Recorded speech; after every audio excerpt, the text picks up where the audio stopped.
पापा पापा ओ पापा। क्या हुआ? क्यों चिल्ला रहे हो? कोई ठीक से न्यूज़पेपर भी पढ़ने नहीं देता यार। हाँ बोलो, क्या हुआ है? पापा आपने प्रॉमिस किया था बाइक दिलाने को, कब दिला रहे हो बाइक? अरे तेरे सर से बाइक का भूत कब उतरेगा? देखते नहीं आजकल कितने एक्सीडेंट हो रहे हैं। एक तो देश का इकोनॉमी ऐसे माइनस में चला गया और इनको बाइक चाहिए। जाओ निकलो यहाँ से, जाओ। एक्सीडेंट हो रहा है मतलब? पापा मुझे बाइक चलाने आती है। और हाँ, ये इकोनॉमिक क्राइसिस और मेरे बाइक, ये दोनों में क्या रिलेशन है?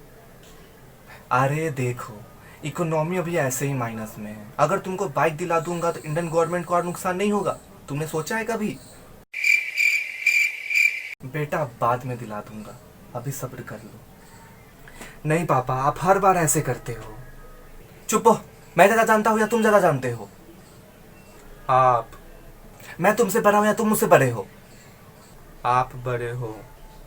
तो सिर्फ सुनो मेरी बातों को, मैं क्या कह रहा हूँ, एकदम चुप होके।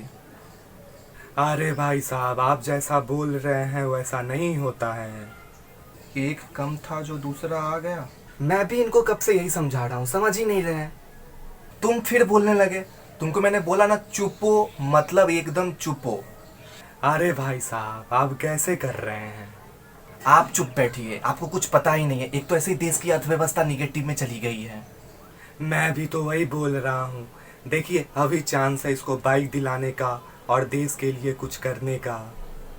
वो कैसे? देखिए, अभी आप इसको बाइक दिलाइएगा तो इसका कुछ ना कुछ प्रॉफिट तो होगा ही, और ये प्रॉफिट इंडियन गवर्नमेंट को जाएगा, और ये इंडियन गवर्नमेंट इस प्रॉफिट को कहीं दूसरे कामों में लगा देगा ना। भाई जी थोड़ा तो समझिए। हाँ ये तो है, मैंने ये सोचा ही नहीं। तो अब सोचिए ना। और एक बात ध्यान रखिए, बाइक मेड इन इंडिया होनी चाहिए, तभी इंडियन गवर्नमेंट को प्रॉफिट जाएगा। जी जरूर।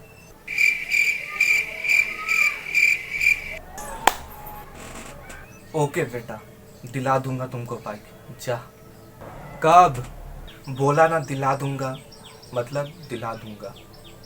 मेरे ज़माने में हुआ करते थे इंडियन इकोनॉमी, वो बड़े बड़े लोग आते थे, वो बड़े बड़े रकम आते थे, और जीडीपी तो माइनस में कभी गिरता ही नहीं था। पर अब मोदी है तो मुमकिन है। ये आप क्या बोल रहे हैं? सच बोल रहा हूँ मैं। तो प्रेजेंट में हमारे कंट्री का इकोनॉमिकल कंडीशन बहुत ही खराब है। देश के आज़ाद होने के बाद ऐसा पहली बार हुआ है जब इंडियन इकोनॉमी 2 डिजिट में गई हो, वो भी निगेटिव में। तो दोस्तों इसके पीछे की सबसे बड़ी वजह क्या हो सकती है? क्योंकि गवर्नमेंट ये कहने को थक नहीं रहे से ये सारा कोविड-19 का किया हुआ है। पर क्या सारा ब्लेम कोविड-19 पर डालना क्या सही होगा? तो आइए इसके बारे में आपको और बताने की कोशिश करता हूँ। जब से इस साल के इस क्वार्टर की जीडीपी डिस्प्ले हुई है और सबको पता लगा इसे इंडिया की इकोनॉमिकल कंडीशन बहुत खराब है। जीडीपी करीबन -23.9% तक गिर गया है। अगर इसको हम किसी दूसरे डेवलप कंट्री से कंपेयर करें तो इंडिया का परफॉर्मेंस सबसे वर्स्ट है, सबसे खराब है। पर हमारे देश की मीडिया इस सीरियस इशू पर फोकस न करके जितने भी तिगड़म और फालतू के चीज़ है वहाँ पे ज़्यादा फोकस कर रही और हर संभव प्रयास कर रही है हमारे ध्यान को डाइवर्ट करने का। तो दोस्तों आपको ध्यान होगा, जैसे ही जीडीपी डिस्प्ले हुआ था तब गवर्नमेंट के सो कॉल्ड बिकाऊ कर्मचारी आप सबके दिमाग भटकाने की पूरी कोशिश करने लगे। उन्होंने अपनी गलत डेटा को वायरल करा दिया ताकि आप सबका माइंड पूरा डाइवर्ट हो जाए और बताने लगे से जो इंडिया से उन सभी कंट्री जो इंडिया से ज़्यादा डेवलप है उनका जब इसमें ये कंडीशन है तो इंडिया कहीं ना कहीं तो उनसे बेटर परफॉर्मेंस किया है। पर दोस्तों ये सारे बातें जो थे, ये सारे डेटा जो थे, उन सभी उनकी फर्जी निकले और वो हर संभव कोशिश किए आपके माइंड को डाइवर्ट करके रिया चक्रवर्ती के केस पे डाल देने का।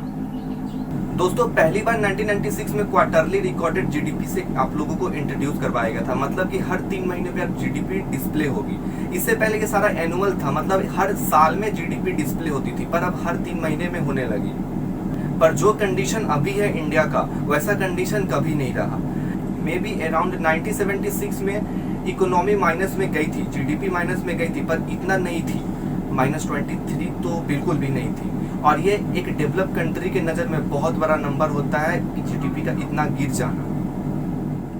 दोस्तों चाहे बात कुछ भी हो, पर ये इकोनॉमिक क्राइसिस में इंडियन गवर्नमेंट का सबसे बड़ा जिम्मेदार है। मे भी हो सकता है उनके पुराने फैसले जैसे नोटबंदी, बैंक फ्रॉड, खराब इकोनॉमिक पॉलिसीज, जीएसटी जैसी बातें, पर गवर्नमेंट का कहना है सारा चीज हुआ है सिर्फ और सिर्फ कोविड-19 के कारण।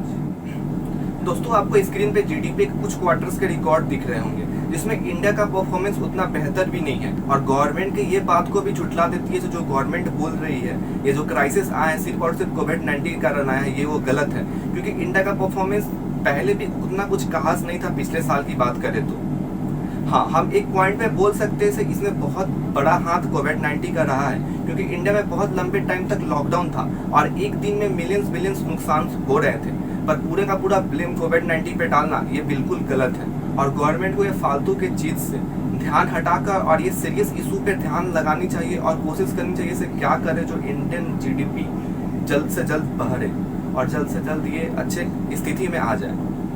पापा, भाई साहब, पापा। हाँ हाँ यही हूँ। कहाँ खो गए थे पापा आप?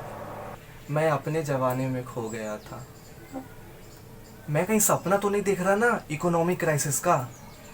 नहीं भाई साहब, आप सपने नहीं देख रहे, सच में अर्थव्यवस्था निगेटिव में चली गई है। हाँ, बहुत बुरा हो रहा है। देखिए क्या होता है और गवर्नमेंट इस पे आगे क्या करती है, कुछ कहा नहीं जा सकता, क्योंकि कानून भी अंधे हैं, गवर्नमेंट भी अंधे है और मीडिया तो अंधा है ही। हाँ भाई साहब, मोदी है तो मुमकिन है। अगेन एक नया एक्सपेरिमेंट। एक्चुअली मैंने ट्राई किया है आप लोगों को इंटरटेनमेंट के वे में इंफॉर्मेटिव वीडियो देने का और आपको नेशनल इशू से अवेयर कराने का। हाँ, हो सकता है आपको मेरी स्क्रिप्टिंग, डायलॉग्स, मेरे एक्टिंग अभी अच्छा नहीं लगा हो, but trust me I am very fast learner. तो आप बस शुरुआत में थोड़ी सी मैनेज कर लीजिए और मैं हर संभव प्रयास करूँगा इसको इम्प्रूवमेंट करने का, इसमें कुछ ना कुछ बदलने का और इसको और अच्छे बनाने का। तो बस आप लोगों को शुरुआत में थोड़ी सी सपोर्ट चाहिए, तब अपना आप सपोर्ट कायम रखें। तो भाइयों एवं भाइयों के बहनों, उम्मीद करता हूँ वीडियो आपको पसंद आया होगा और आपको ये वीडियो कहीं ना कहीं इंफॉर्मेटिव लगी है एक इंटरटेनमेंट के वे में, तो प्लीज़ इस वीडियो को आगे शेयर करिए। और अभी तक आपने चैनल को सब्सक्राइब नहीं किया है तो प्लीज़ अपने शुभ हाथों से चैनल को सब्सक्राइब करते जाएं और अपने रिलेटिव को भी बता दें चैनल को आके सब्सक्राइब कर देने के लिए, क्योंकि मैं इसी टाइप का वीडियो बनाता ही रहूँगा और आपको इंटरटेनमेंट और इन्फॉर्मेशन देता रहूँगा। तो मिलते हैं हम तीनों किसी दूसरे वीडियो में, तब तक के लिए धन्यवाद। जय हिंद।